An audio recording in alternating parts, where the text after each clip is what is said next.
नमस्कार दोस्तों, स्वागत है आपका अपने YouTube channel Ravi Indore academy में।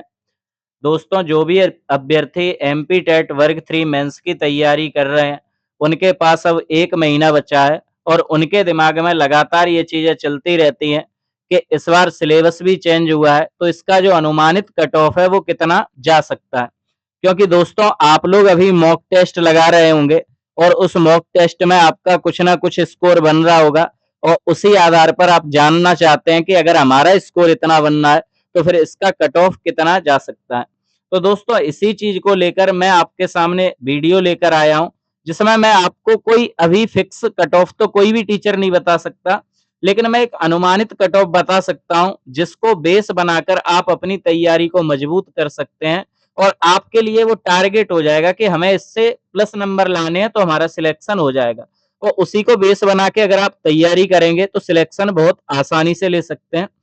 कट ऑफ दोस्तों आप देखेंगे तो काफ़ी सारे फैक्टर्स पे वेरी करेगा। आप देखेंगे यहाँ पर इसके काफ़ी सारे कारण हैं, जिससे जो कट ऑफ है वो कम भी हो सकती है और बढ़ भी सकती है। तो सबसे पहले तो हम दोस्तों देखते हैं यहाँ पर क्या वैकेंसीज़। अगर मैं आपसे बात करूँ कि वैकेंसीज़ कैसी हैं, तो दोस्तों सिलेक्शन लेने के लिए एक अच्छी खासी मात्रा में वैकेंसीज़ हैं। 10 के प्लस वैकेंसीज़ दोस्तों एमपी के अंदर अच्छी मानी जाती हैं, तो आप समझ सकते हैं सबसे पहला पॉइंट है जो वैकेंसीज़ वो आपके लिए अच्छी हैं। यानी आप यहाँ पर सिलेक्शन और एग्जाम्स की तुलना में इसमें आसानी से ले सकते हैं, पहली बात। दूसरा दोस्तों काय के ऊपर चीज़ डिपेंड करेगी, तो अभी क्या हुआ है सिलेबस में चेंज हुआ है। जो बच्चे पहले से तैयारी कर रहे थे उनके लिए क्या हुआ है कुछ सब्जेक्ट हट गए हैं और दोस्तों बच्चों को जो सबसे ज़्यादा समस्या क्रिएट कर रहा है वो कर रहा है इंग्लिश। तो यहाँ पर ये जो इंग्लिश सब्जेक्ट आया है 15 नंबर का हर बच्चे के लिए वो थोड़ी-सी समस्या क्रिएट करेगा और उसका इफ़ेक्ट कहीं न कहीं आपको एग्ज़ाम में देखने के लिए मिलेगा, जिससे कट ऑफ आपकी थोड़ी-सी डाउन जाएगी। तीसरा जो फैक्टर है दोस्तों उसको थोड़ा आप ध्यान से समझना, इन्होंने सिलेबस में क्या कर दिया है चेंज। इन्होंने पहले जो टॉपिक थे उससे अब जो टॉपिक आए हैं दोस्तों इन्होंने क्या कर दिए उसको बढ़ा दिए। पहले जो टॉपिक थे वो बहुत ही बेसिक थे, बहुत ही ईज़ी थे। अब इन्होंने उसमें 12th लेवल तक के टॉपिक्स मिला दिए हैं, जिससे आपका जो एग्ज़ाम है दोस्तों वो थोड़ा-सा मुझे लग रहा है कि कहीं न कहीं हार्ड होगा। अब इन सबको मिला के हम पैटर्न को समझने का प्रयास करते हैं कि हमारे सामने क्या-क्या चीज़ें आ सकती हैं। यहाँ पर देखो दोस्तों, ये आपके सामने 3 चीज़ें देखने के लिए मिलेंगी। समझना थोड़ा ध्यान से।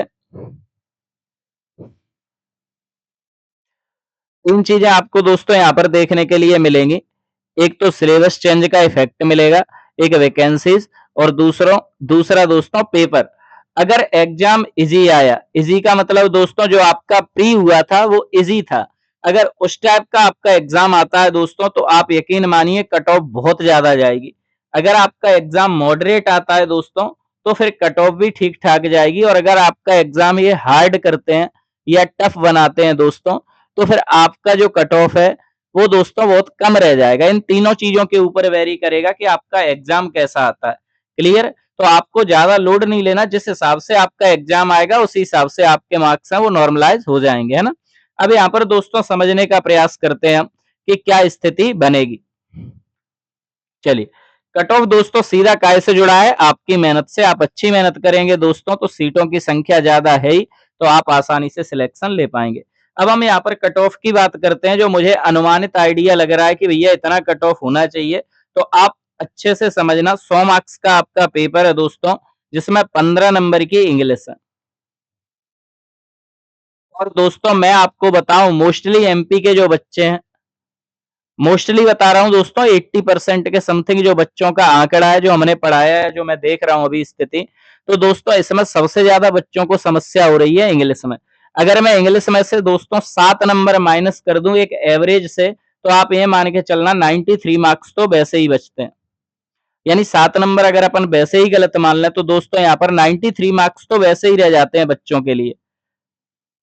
और 93 में से आप दोस्तों कितना भी कम मान लो 7-8 तो आप ये मान के चलो मार्क्स हर बच्चे से गलत निकलते हैं।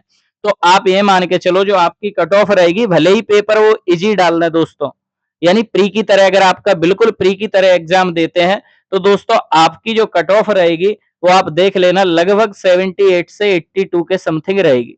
तो आपको इन्हीं मार्क्स को दोस्तों स्तंभ मान के अपनी तैयारी को मजबूती देनी है कि इतने से तो हमें एबव नंबर लाने हैं। 78 टू 82 मैंने अगर बताया दोस्तों, तो आपको 80 प्लस का तो टारगेट बनाना है कि भैया 80 से ऊपर तो हमें मार्क्स लाने ही लाने हैं।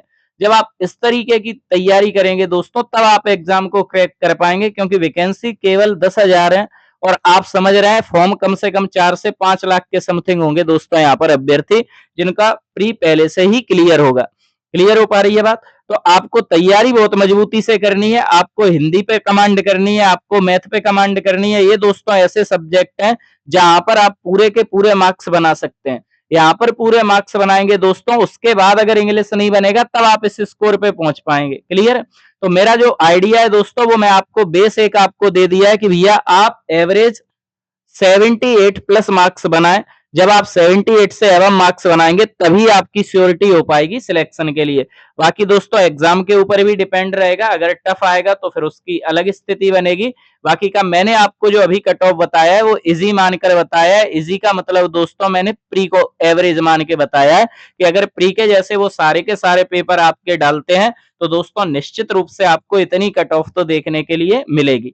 अगर वीडियो पसंद आई है दोस्तों तो हमारे चैनल को सब्सक्राइब कीजिए, वीडियो को लाइक कीजिए, अपने मित्रों के साथ शेयर कीजिए। अगली वीडियो में मिलते हैं आपसे।